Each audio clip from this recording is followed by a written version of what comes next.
Сәлеметсіздер ме, құрметті әріптестер?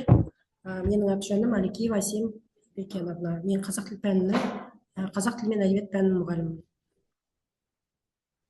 Курстың мақсаты мәтіннің негізгі белгілерін, оның құрылымдық элементтерін, мағыналық байланыстарын зерттеу. Автордың ұстанымы мен негізгі идеясын анықтай отырып, әртүрлі жанрдағы көркем публицистикалық ғылыми мәтіндердің мазмұнын талдау.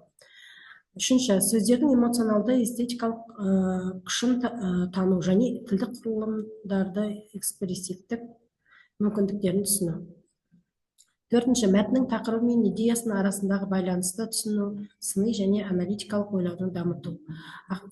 Бесінші, Ахмет Байтұрсынұлы, Мағжан Жұмабаев, Жүсіпбек Аймауытов, Міржақып Дулатов және басқа да қазақ ойшылдарының еңбектерімен таныстыру, оларды тіл әдебиетінің мәдениеті, ұлттық болмыстың дамуын қосқан үлесін бағалау.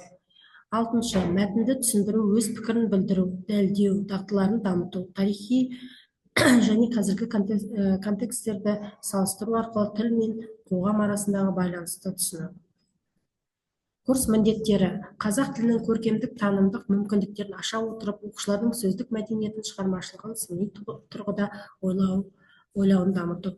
Мәтін құрылымдық семантикалық ерекшеліктерін талдай отырып, оқушылардың сөз құдіретін, ой құдіретін, авторлық ұстанымын түсіндіру қабілетін дамыту. Үшінші, шығармашылық эсселерді, шолулар, аналитикалық жұмыстарға, презентациялар арқылы жазбаша және ауызекі тіл мәдениетін дамыту. Мәтінді талдау және түсіндіру арқылы логикалық ойлауды, өз пікірін дәлелдей білуді, өз көзқарасын қорғауды дамыту.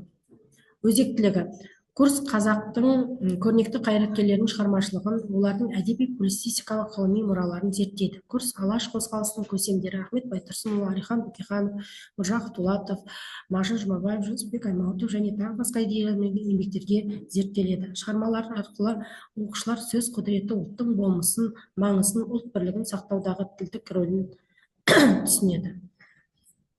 Курс оқушылардың рухани дамуына, ұлттық болмысты, сөз құндылығы мен қазақ тілінің байлығын сақтаудың маңыздылығын ұғындыру мақсатын көздейді. Бұл курсты аяқтау арқылы оқушылар өз халқының мәдени және тарихи мұрасын құрметтеуге үйренеді. Өз елінің саналы және белсенді азаматы болып қалыптасады.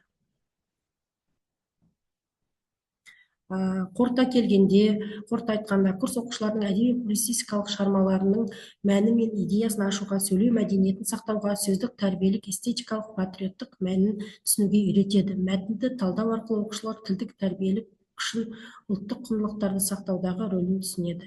Мәтін сыры, сөз құдіреті тақырыбы адамзаттың ең басты байлығы, тіл мен сөздің маңызын ұғындырады. Әрбір мәтін терең ой мен мағынаны жеткізудің құралы болса, сол ойдың жүрекке жетуі жолы. Сөздің орнымен қолдану, сөз арқылы әсер ету, тәрбиелеу үлкен өнер. Сондықтан да сөздің құдіретін түсіну, әр сөздің ойланып айтуға әрбір адамның міндеті деп ойлаймын. Назарларыңызға рахмет.